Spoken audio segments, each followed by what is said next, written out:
a Claudia Sheinbaum, quien resultó triunfadora en esta contienda con amplio margen. Va a ser la primera presidenta de México en 200 años, desde 1824, desde la primera República Federal, desde que gobernó Guadalupe Victoria, el primer presidente de México. Pero también la presidenta posiblemente con más votos obtenidos en toda la historia de nuestro país. De acuerdo con los resultados preliminares que ha dado a conocer el Instituto Nacional Electoral, la diferencia para la presidencia de la República es de más de 30 puntos. Y es importante dar a conocer que aún considerando el rango más bajo que fue dado a conocer con estos resultados preliminares, hemos ganado la mayoría calificada en la Cámara de Diputados, muy probablemente también en la Cámara de Senadores.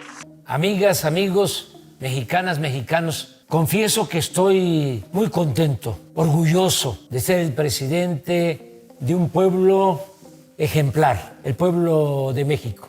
La jornada electoral del día de hoy demostró que es un pueblo, el nuestro, muy politizado, un pueblo con vocación democrática, entendida la democracia como el poder del pueblo, para el pueblo y con el pueblo, la democracia con dimensión social.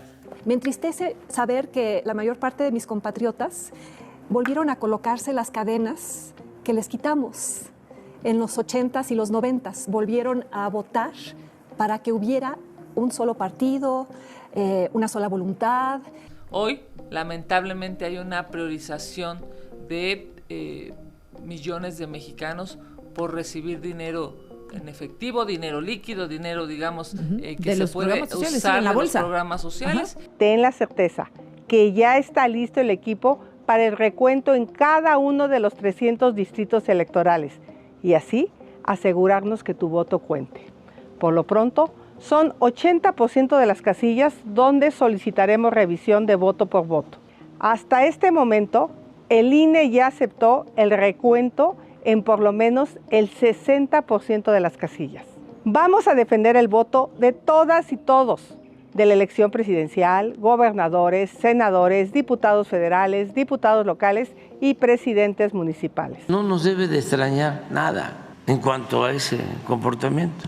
Ahora sí, me preguntan acerca de que se cuenten los votos, yo respondería voto por voto, casilla por casilla, voto por voto, casilla por casilla, porque el que nada debe, nada teme. Y la regla de oro de la democracia es la transparencia. Eso no lo aceptaron cuando el fraude del 2006. Quiero agradecer a millones de mexicanas y de mexicanos que decidieron votar por nosotros en esta histórica jornada para avanzar con la cuarta transformación de la vida pública de nuestro hermoso país. Es el reconocimiento del pueblo de México a nuestra historia, a los resultados, a la convicción y a la voluntad. Pero sobre todo es el reconocimiento del pueblo de México a nuestro proyecto de nación. Agradezco también porque por primera vez en 200 años de la República me convertiré en la primera mujer presidenta de México. Sí, en 2018 ganó el hartazgo y ganó también la esperanza de un México diferente. En 2024 ganó la defensa de una realidad palpable, de una forma apabullante que en una gran proporción de la población no se esperaba, sobre todo la oposición no se lo esperaba. Uno esperaría que por la dimensión de la derrota de la oposición hoy estarían haciendo una revisión, una suerte de autocrítica. No es el caso y les vamos a contar. Esto es En Red.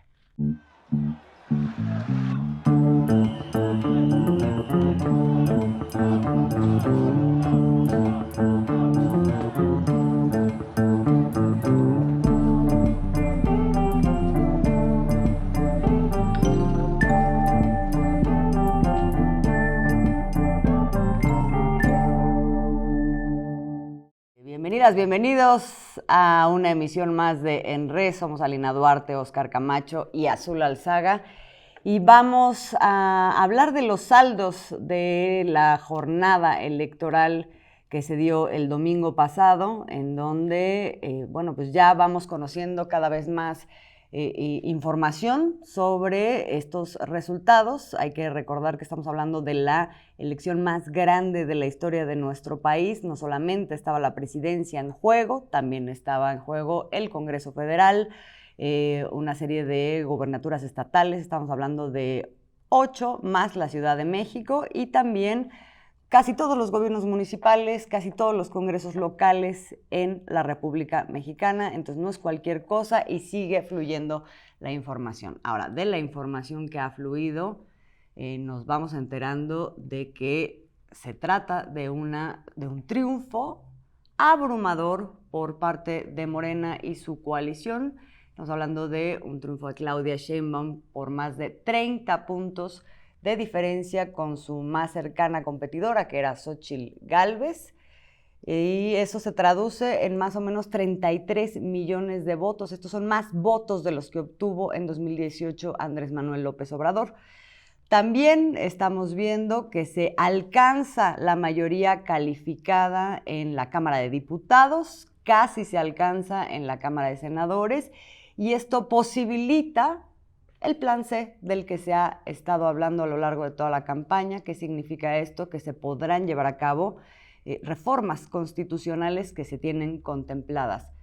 Esto es importante porque, dado la magnitud de este triunfo, el gran mensaje es: la gente quiere que haya estas reformas constitucionales. Después también se ganaron la mayor parte de los gobiernos estatales que estaban en juego, salvo por el caso de 2. Uno está en disputa, el caso de Jalisco, y el otro sí se gana por parte de la oposición PRI-PAN-PRD en Guanajuato. Fundamentalmente esto queda a cargo del panismo de ese estado. Sin embargo, cosas interesantes se dieron en la elección. Por ejemplo, en el caso de Guanajuato, se gana la gubernatura por parte de la oposición, pero en ese estado gana Claudia Sheinbaum y también se disputa el Congreso local. Muy interesante todo esto que vimos. También ha sido muy interesante la reacción que ha tenido la oposición, incluso, ¿no? La reacción de propios y extraños, porque esto ha sido como una especie de terremoto que no nos esperábamos muchos, Alina, Óscar. Porque también hay un otro fenómeno que se dio en paralelo, es la gran magnitud del engaño que también se fue ejecutando a lo largo de toda la campaña, que incluso una parte de eso, aunque aquí repetimos una y otra vez, se va a ganar, sí había los datos para que se ganara, pero nunca dimensionamos que se fuera a dar este triunfo en esta magnitud. Y un poco nos la creímos, alguna parte de este engaño, las encuestas que se estaban dejando ver, el discurso, la narrativa que llenaba todos los espacios de los medios corporativos, todo esto era un engaño absoluto del que ahora nos estamos enterando. Entonces, ¿quién quiere empezar? Pues mira, yo creo que a pesar de que semana a semana aquí, Azul, Óscar, estamos haciendo este balance de lo que dicen los medios de comunicación, hay una parte en donde también será porque somos obsesivos y estamos revisando lo que dicen, que uno duda, ¿no?, de cierto grado de la respuesta de la población. Cuando uno sale a la calle y hace su día normal, sabe que hay cierto apoyo y que ese apoyo corresponde absolutamente a los resultados que vimos, pero hay una parte mediática que nosotros decimos, bueno, a lo mejor no puede ser tan así, y la derecha está haciendo algo que puede llegar a impactar dentro de las preferencias electorales de la gente. Sin embargo, lo que me queda a mí en este resultado de primer momento es decir, necesitamos aún construir más cercanía con esa población que dijo ya basta, ¿no? En 2018 entendimos que la correlación de fuerzas cambió, dado un hartazgo de la población de un modelo económico que pues nunca les favoreció a las inmensas mayorías en este país, una mal llamada guerra contra el narcotráfico que dejó a cientos de miles de desaparecidos, de asesinatos, de feminicidios, y que eso, junto con un liderazgo como el de Andrés Manuel López Obrador, llevó a un punto de quiebre que pues impidió justamente la elaboración de un fraude como el que estaba anunciado para estas elecciones, ¿no? Es decir, veníamos de un fraude del 2006, del 2012, y en el 2018 se detiene todo esto con una votación masiva. Cuando vemos los resultados de este 2024, pues además a lo mejor ciertamente no nos lo creíamos porque no es la tendencia ni lo normal en América Latina. Los gobiernos que se han asumido como progresistas llegan con un desgaste natural a un segundo término. El relevo ha sido uno de los grandes obstáculos. Son gente que no necesariamente, ¿no? que va a la baja porque tienen contradicciones, las campañas mediáticas ganaron. Entonces ahora habría que desmenuzar los múltiples factores que dan esta ventaja a una Claudia Sheinbaum, que bueno, ahora que sí ya los medios se tienen que tomar en serio el recopilar quién es Claudia Sheinbaum, pues es una mujer que ha estado militando en la causa, que viene de los movimientos sociales, que siguen saliendo fotos de múltiples participaciones de ella en momentos críticos de la vida de este país y en Estados Unidos, también donde fue estudiante. Entonces, ese perfil por un lado. La otra, un presidente que hace una tremenda gestión, que deja tareas ya muy claras, como lo comentabas, Azul, el plan C, 20 reformas por aprobar. La gente se identifica con esas 20 reformas. Y por otro lado, un pueblo que asume su rol protagónico en la historia de este país. Y yo cerraría esta parte contando, ¿no? Hace unos días, antes de la elección, recibía yo una llamada de un compañero migrante que conocí en la formación política, y él vino desde Phoenix, Arizona, porque no alcanzó a tramitar el cambio de su INE en Estados Unidos. Entonces me llama por teléfono y me dice, bueno, vine a la Ciudad de México, alcancé el cierre de Claudia Sheinbaum, y de repente dice, bueno, a ver si tienes como algún taller o algo al que pueda tomar yo en estas horas, porque viajo a Sinaloa, de donde soy originario. Y dice, y voy a viajar a Sinaloa porque tengo que votar por el plan C, ¿no? Esas historias fueron las normales. Bueno, es que yo no viajé a Sinaloa, pero yo no quería votar en una casilla especial el día de la jornada, estando en esta lado de la ciudad, porque yo no iba a poder votar también por todas las boletas, ¿no? Entonces, creo que también el acercamiento con la gente que está dispuesta a aportar en las elecciones, a aportar en este proyecto, es lo que nos da un resultado tan tremendo como el que acabamos de ver, e incluso del exterior, ¿no? Que a pesar de las trabas que se les puso, vimos filas impresionantes en todos los consulados. Eso era de que se te enchinaba la piel ver a la gente estar formada 6, 7 horas para votar en un consulado. En algunos no pudieron hacerlo, pero también habla de las dimensiones que hay en el exterior hoy de una participación activa, crítica, y también de un voto sumamente diferenciado, ¿no? Los que están en Estados Unidos y el resto de Europa que sí vota por Xóchitl Gálvez y hace que pierda la coalición. Sigamos haciendo historia en esos otros consulados. Pero yo creo que esto es envidiable, que tenemos no solo que analizarlo, sino estar al pendiente de las nuevas estrategias, evidentemente, que la derecha va a tomar, porque con los brazos cruzados no se va a quedar. Que ese es un muy buen dato. Hablando de números, hubo una votación récord en el exterior, y hay que decir que de ese conjunto que vota en el exterior de mexicanos, mucho está concentrado en un más del 90% en Estados Unidos. Ahí gana Claudia Sheinbaum claramente. Pero pues sí, también están estos otros lugares que no, está bien, pero de todas maneras lo que es muy importante ver es cómo ha aumentado la necesidad de una población que no se encuentra aquí de participar de los procesos políticos de México. Y hablando de los grandes números, porque ahora se trata de decir esto de que no se llegó al récord de porcentaje de votación que se tuvo en 2018. Efectivamente, en 2018 hablamos de un 63% de mexicanos que votaron, pero la población era menor. En realidad, en números, hay un número mayor de personas que votaron en esta elección con respecto al 2018, aunque no se alcanzara el porcentaje, simplemente por un tema de que creció la población. Un primer balance, Oscar. A ver, como primer balance, yo sí quisiera decir que para mí el ganador indiscutible de esta elección se llama Andrés Manuel López Obrador. Es decir, Claudia Sheinbaum ganó en la boleta, sin duda. Morena ganó en la boleta, pero el gran ganador sin participar en la boleta, se llama Andrés Manuel López Obrador. con su proyecto de nación. Porque fue un referéndum. Porque fue un referéndum, exactamente. Y los que se querían burlar de Andrés Manuel diciendo que por qué decía que era un referéndum, pues terminaron por reconocer que así era. O sea, no podía ser de otra manera. Lo que estaba en juego era el proyecto político, social, económico de este país para los próximos años. Y si la derecha llegó a pensar que tenía posibilidades, a mí me parece que cuando empezaron a arreciar sus campañas negras, sus campañas sucias, la gente dijo, yo no quiero que regrese la derecha a este país. Y se sumaron a las votaciones impresionantemente, ¿no? Creo que parte de las cosas que también hay que decir es que se cayeron mitos impresionantes. La gente pobre vota por Andrés Manuel y su proyecto de nación, y la gente rica vota por la marea rosa, por el PAN, por el PRI.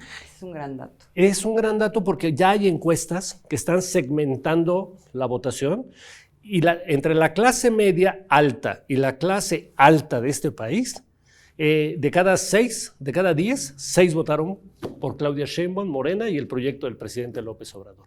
Ese es un gran dato, como para aquellos que dicen que solamente apoyan a Andrés Manuel, las clases bajas, porque les da programas sociales. Porque les da su dinerito. Porque les da su dinerito, ¿no? Y no, aquí quedó demostrado, pues, que una buena parte del sector medio, alto y alto, pues también le está yendo bien. O sea, hay un gobierno que el proyecto económico los está favoreciendo porque, aunque no les entregue a ellos dinero, me parece que la lógica del proyecto económico es, yo le doy dinero a la gente, le doy programas sociales, le doy bienestar, ¿no? Los apoyo para sus proyectos, y que la gente, la mayor parte de la gente tenga dinero, pues compra, echa a producir empresas, genera mucho mayor producción, y claro que los dueños de las empresas medianas o grandes, pues son gente que se beneficia también de eso. Y me parece que hoy nos queda muy claro que la llamada marea rosa que pretendieron decir que estaba demostrando que iba a perder este gobierno, pues creo que quedó muy segmentada y muy reducida, ¿no? Son mi primer corte que yo haría de esto que vimos el domingo pasado. Quiero retomar esto que dices de los segmentos en niveles socioeconómicos, porque este es un fenómeno que también se dio en los segmentos etarios, es decir, los jóvenes, que uno diría, se fueron con Álvarez Maínez, ¿no? Porque veía uno todo este marketing dirigido a los jóvenes, y sin embargo, cuando uno ve segmentadamente cómo se dio el voto en favor de uno, otro y otro, lo que nos damos cuenta es que también atraviesa por todas las capas de las edades, y los jóvenes fundamentalmente votaron por Claudia Sheinbaum. Aquí, entonces, me gustaría hacerles una pregunta. ¿No sienten ustedes que esta elección rompió con la lógica de las campañas como una cosa que se dirige a segmentos para ofrecerles cosas a esos segmentos, no de, o sea, si a mí me va bien, entonces voto, si no me va bien a mí en este microsegmento del cual formo parte, entonces no voto? O sea, esto por cómo entienden los priistas y los intelectuales orgánicos, así de les dan el dinerito y lo inmediato, entonces votan, y si no, no. O sea, cuando vemos que el proyecto de la Cuarta Transformación lo que hace es atravesar todos los segmentos cruzados, etcétera, quizá hay un nuevo entendimiento del cual participa una gran cantidad de la población mexicana sobre lo que se quiere para el país, más allá de uno mismo. ¿Cómo lo ven? Mira, yo creo que uno de los grandes triunfos culturales, ideológicos de esta llamada 4T, y que tendríamos que estar, yo me lo estaba pensando también en estos días, ¿no? Qué tan a la izquierda, qué tan de ruptura fue lo que vivimos los últimos 6 años, es que se desmoronó el gran mito y principio del neoliberalismo, que es la parte meritocrática. ¿no? Ese individualismo sobre el cual giró todo un modelo económico en este país, lo cual no significa que hayamos derrumbado el capitalismo, ni mucho menos, y que hay muchísimos retos, obstáculos, contradicciones, todo, pero sí me parece que ese mito del individualismo y la meritocracia queda atrás cuando vemos los datos que ya nos anunciaba el Coneval y que nosotros los retomamos, pero la derecha se hizo y se tapó los ojos cual meme, ¿no? Y dijo, yo aquí no estoy viendo nada.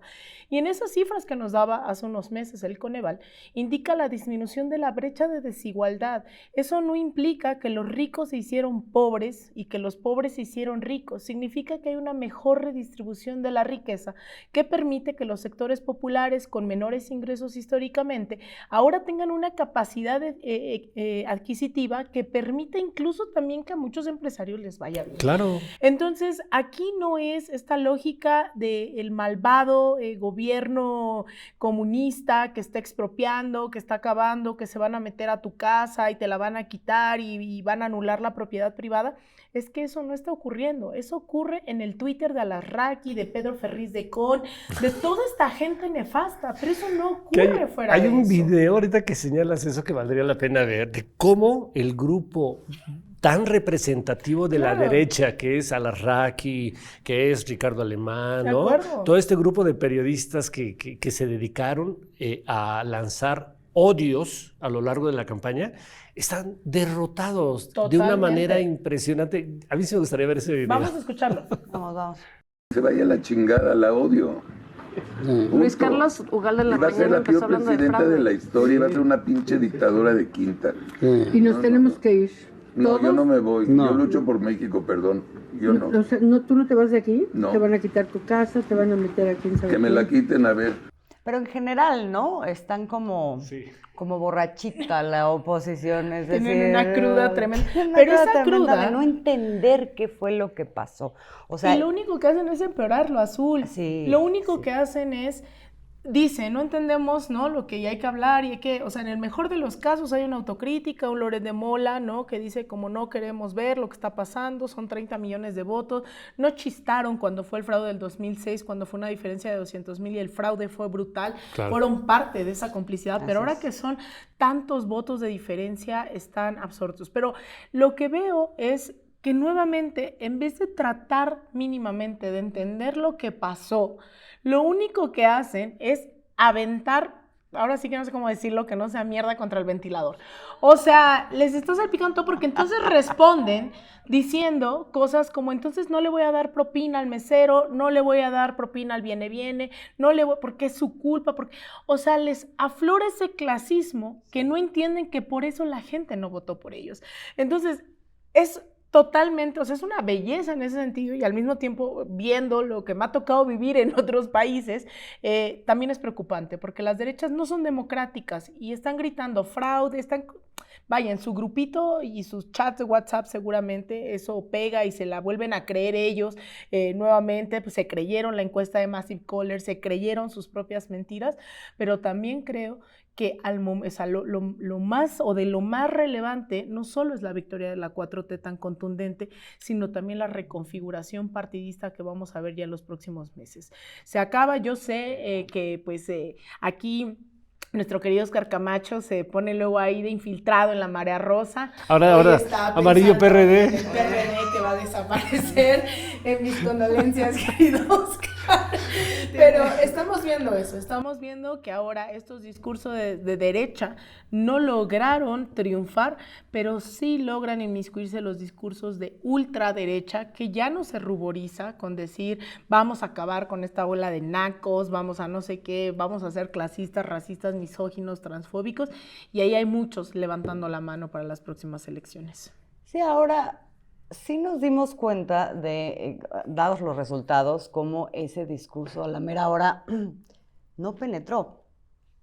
Es decir, lo teníamos claro a nivel nacional, más o menos porque estábamos viendo encuestas de aprobación del presidente, a pesar de grandes campañas, pero siempre pensamos, aquí hay una cosa, un elemento que es fundamental, que es la figura del presidente, ¿no? La figura del presidente que tiene un nivel de resistencia brutal por todo lo que significa. Sin embargo, en realidad nos dimos cuenta de que sí hay un nivel de concientización que ya se vuelve impermeable, digamos, para esa clase de discursos en una gran proporción de la población. Eso fue muy sorprendente porque hay dos casos que yo quiero destacar donde eso queda en evidencia absoluta. Incluso aquí hablamos de uno de ellos en términos de la amenaza que había en la Ciudad de México por una derechización de la población, por un mayor nivel de vulnerabilidad hacia la manipulación de los medios de comunicación, y nos dimos cuenta de que no. Es decir, en la Ciudad de México se pensaba que se estaba cerrando el resultado en las encuestas, en la posibilidad de que llegara Clara Brugada frente a lo que fue una campaña negra absoluta por parte de Santiago Taboada. En Veracruz vimos lo mismo. Y en Veracruz fue todavía más dramático porque Clara Brugada llega, o sea, Clara Brugada sí llega con una distancia de 12 puntos con respecto a Santiago Taboada.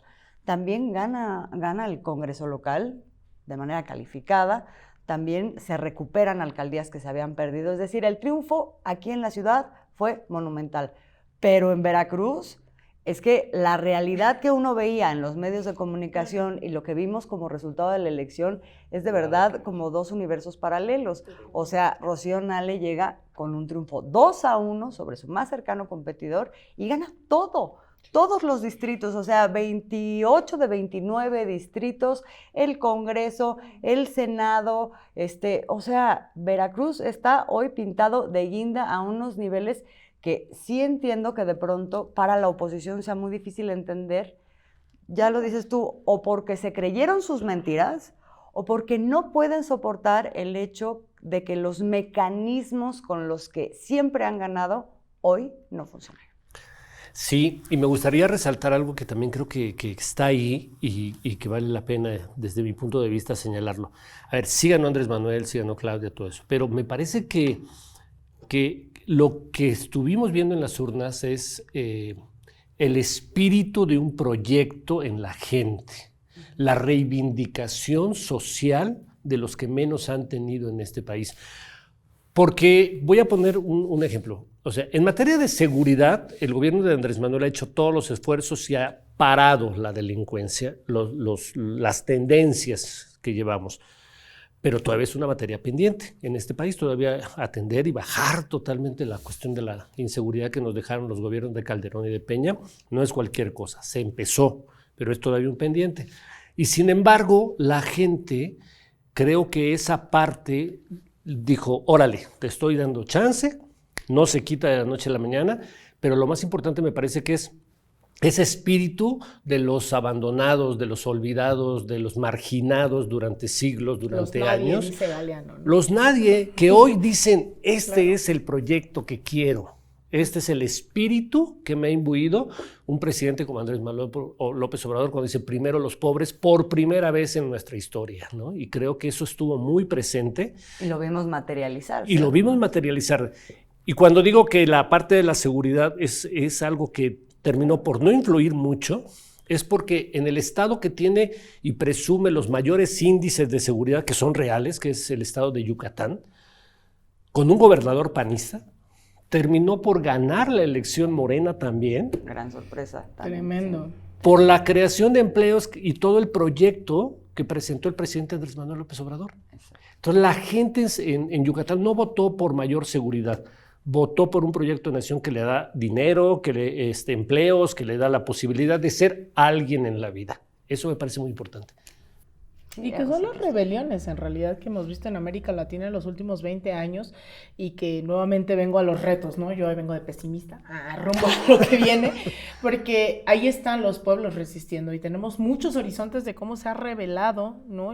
Los pueblos en contra de este modelo capitalista, neoliberal, y hemos visto a la gente acompañando una rebelión a las urnas en apoyo a Gustavo Petro, que ha sido limitada porque los avances no han sido tan profundos en temas de frenar al poder electoral, al Poder Judicial, ¿no? En términos de que son sumamente antidemocráticos. Vimos golpes de Estado en contra de Evo Morales, Manuel Zelaya, Dilma, vimos encarcelamientos totalmente injustos en contra de Lula, la persecución en contra del correísmo. Bueno, es muy significativo también tener tantos asilados y personajes, ¿no? O sea, siento que es como ese nuevo exilio, esa segunda parte de lo que vivimos en los 60s que nutrieron hoy, que nutrieron las universidades, ¿no? Esa intelectualidad exiliada, y que hoy también eso está ocurriendo aquí en México. Entonces, pensar en lo que se viene, de cómo generamos esas condiciones para que la voluntad que ya se reflejó en las urnas, se materialice en un proyecto de mediano y largo plazo, tiene que ver ya no solo con una gestión política decente, sino que hoy esto debería de partir para repensar, porque Andrés Manuel se va y creo que la mañanera fue un punto nodal de esta administración. No nos hagas llorar. El rol que van a sí, a las golondrinas, por favor. El rol que van a tener los medios de comunicación públicos independientes, la responsabilidad se triplica en ese sentido. La responsabilidad que van a tener los y las legisladoras, porque ya se les dio ese mandato. Hemos hablado aquí de todas las contradicciones, el pragmatismo que se tuvo al momento de elegir muchas candidaturas, pero el pueblo ya cumplió también con su parte.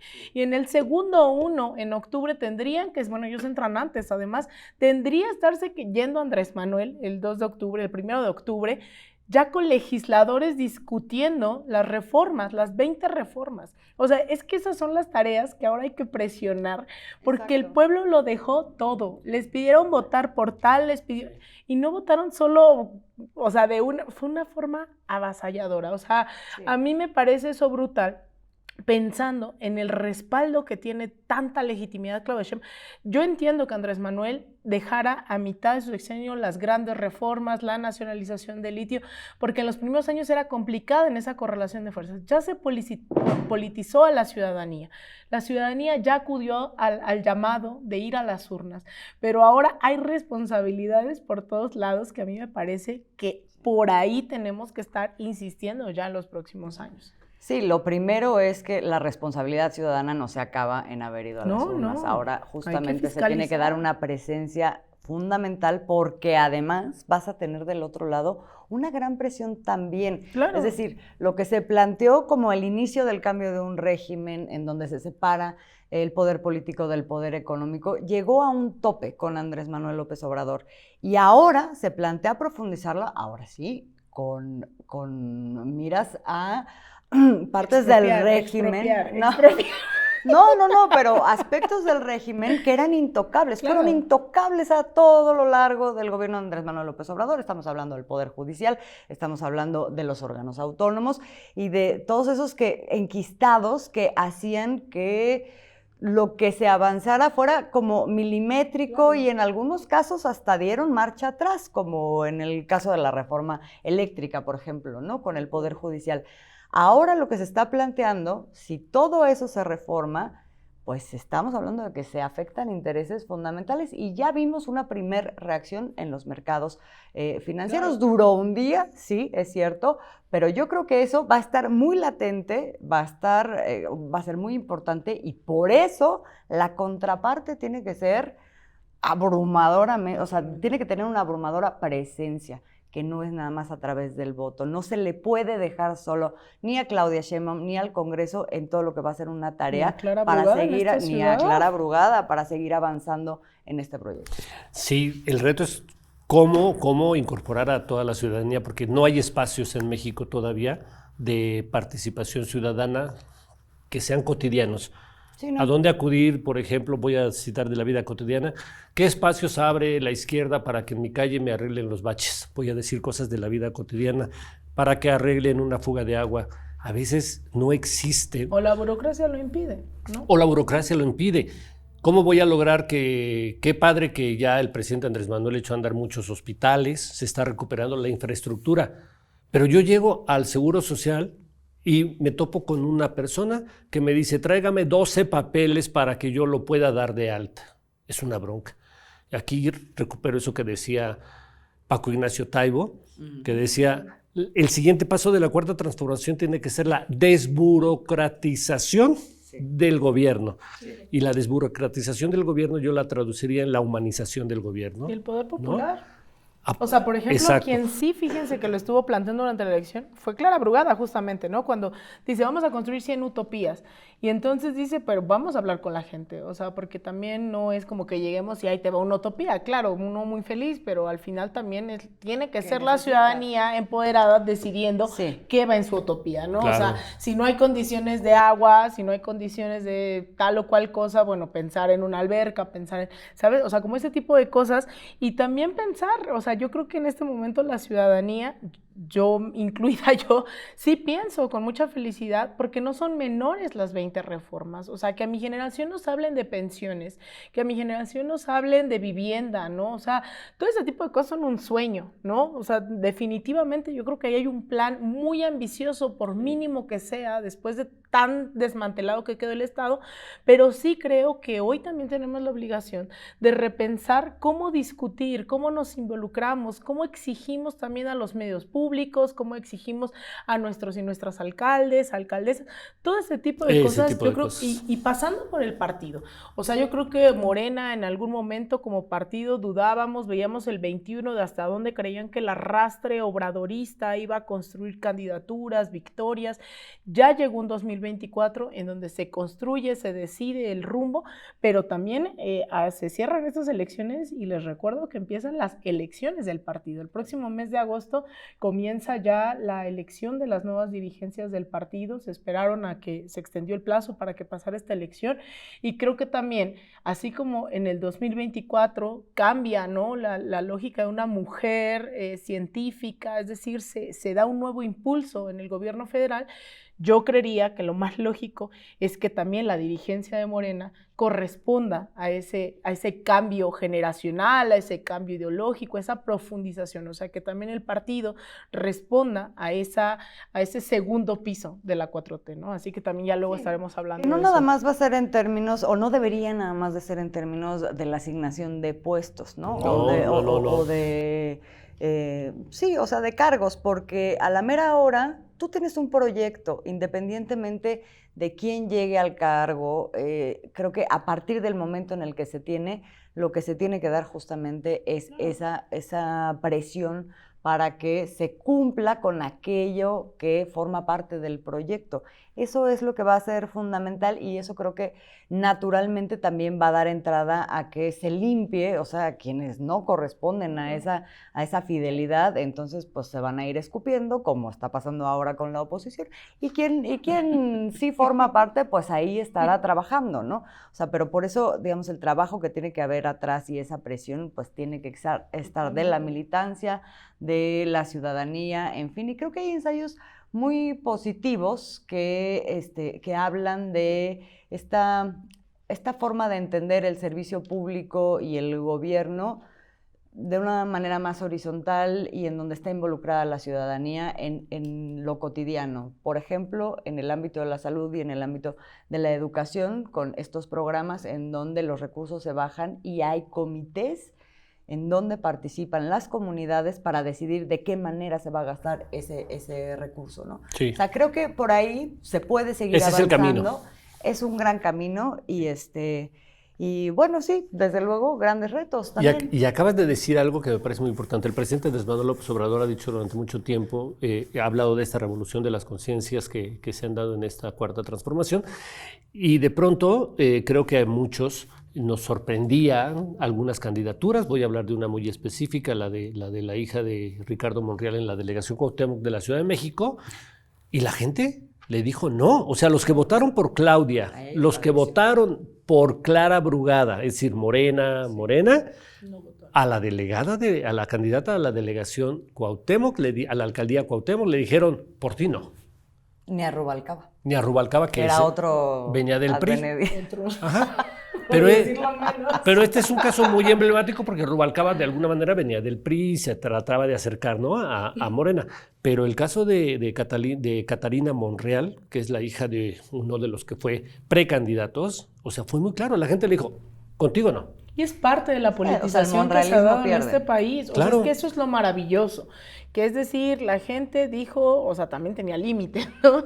Decía, bueno, a ver, el pragmatismo, ¿no? En tal o cual senaduría, en tal o cual diputación, pero también, o sea, hubo una valoración de una ciudadanía que ha transcurrido 6 años y que el presidente, pues dicen, tonto es quien cree que el pueblo es tonto, ¿no? Entonces también creo que eso a mí me parece maravilloso, que se haya, o sea, hubo alcaldías en donde efectivamente ganaron las diputaciones federales y locales, pero no ganaron las alcaldías, o al revés, ¿no? Que se ganó la alcaldía, pero no se ganó las diputaciones. Entonces creo que eso es parte de la democracia, pero también parte de esas obligaciones, porque yo le decía a la gente, bueno, pues sí, pero si no son estos candidatos, yo estoy de acuerdo, tengo el mismo balance, pero entonces ¿quién?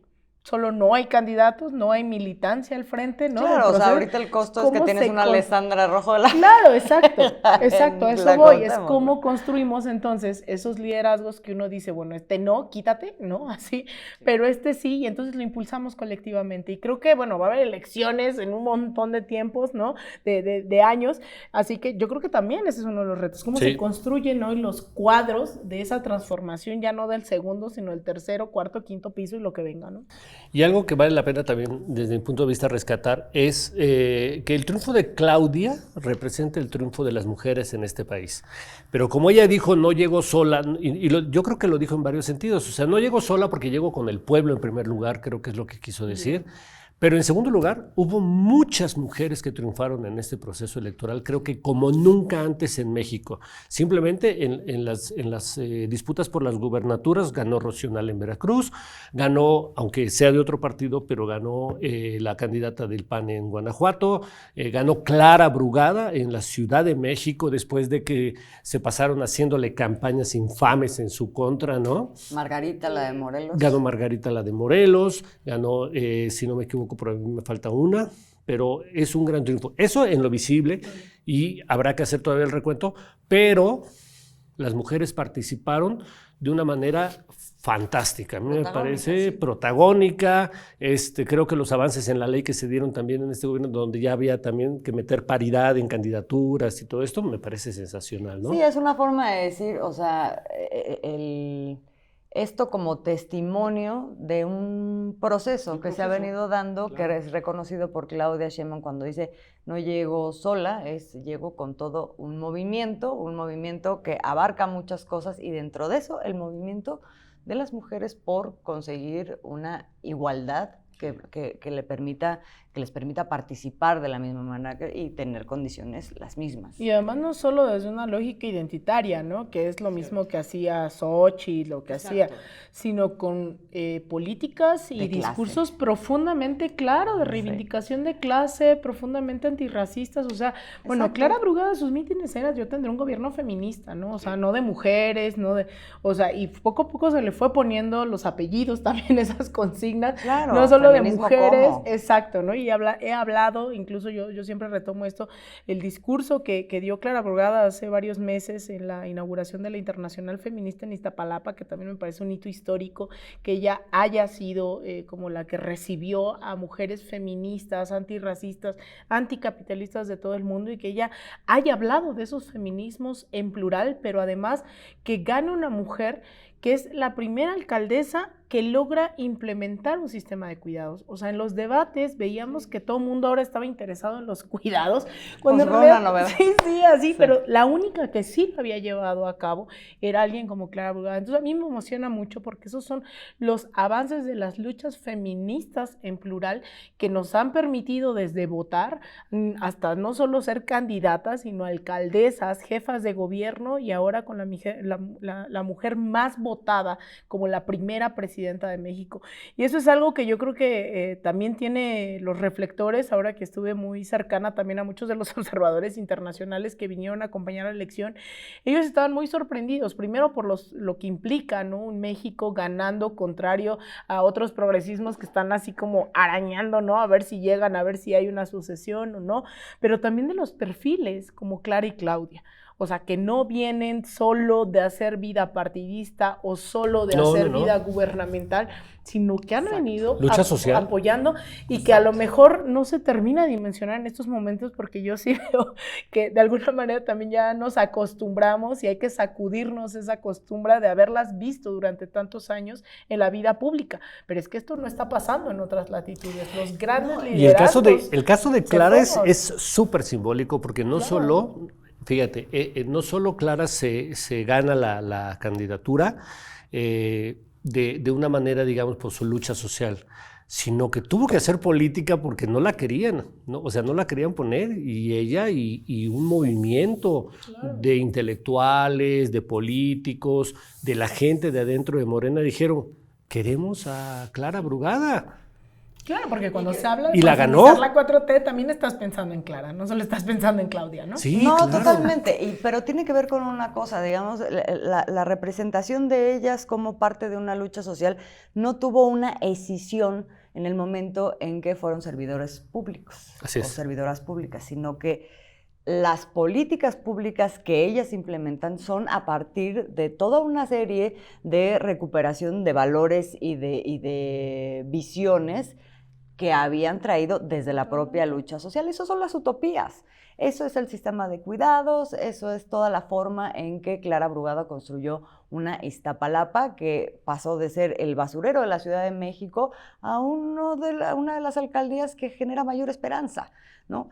Entonces, yo de entrada estoy muy emocionada por ver en qué se va a convertir la ciudad con una Clara Brugada. Aquí nadie oculta nada. Nadie oculta nada. Esto es nuestro espacio, mi pecho no es Y que hablando de basurero, también ahí ya llamó a organizar las brigadas para quitar la basura generada durante las elecciones, y que en esa lógica las utopías, hay utopías construidas con material reciclado. Entonces ahora las utopías que se van a construir van a ser también con el material reciclado, que obviamente me apuntaré a esas brigadas para bajar toda la publicidad y convertirlas en material para la construcción de las utopías. Seguimos en el spot. Nomás decir algo, aguas, porque ahora el reto es mucho más grande que en el 2018. Claro. Creo que aguas, porque ahora la izquierda, yo diría, si no se pone las pilas, si no le cumple a la gente... Sí, el voto de confianza fue brutal. Entonces, para dentro de 6 años, si este gobierno que va a entrar en una forma arrasadora no le cumple a la gente con muchas mejores cosas de lo que lo hizo Andrés Manuel, la gente lo puede cobrar, ¿eh? Es un gran reto para la izquierda, Pues eso está siempre. Sí, porque ganar tanto y no responder de la misma manera, la gente lo cobra, ¿eh? Es que amor con amor se paga. Bueno, ahí están los triunfos, ahí están los retos. Con esto vamos a cerrar esta emisión. Muchísimas gracias por acompañarnos. Nos vemos la próxima ocasión.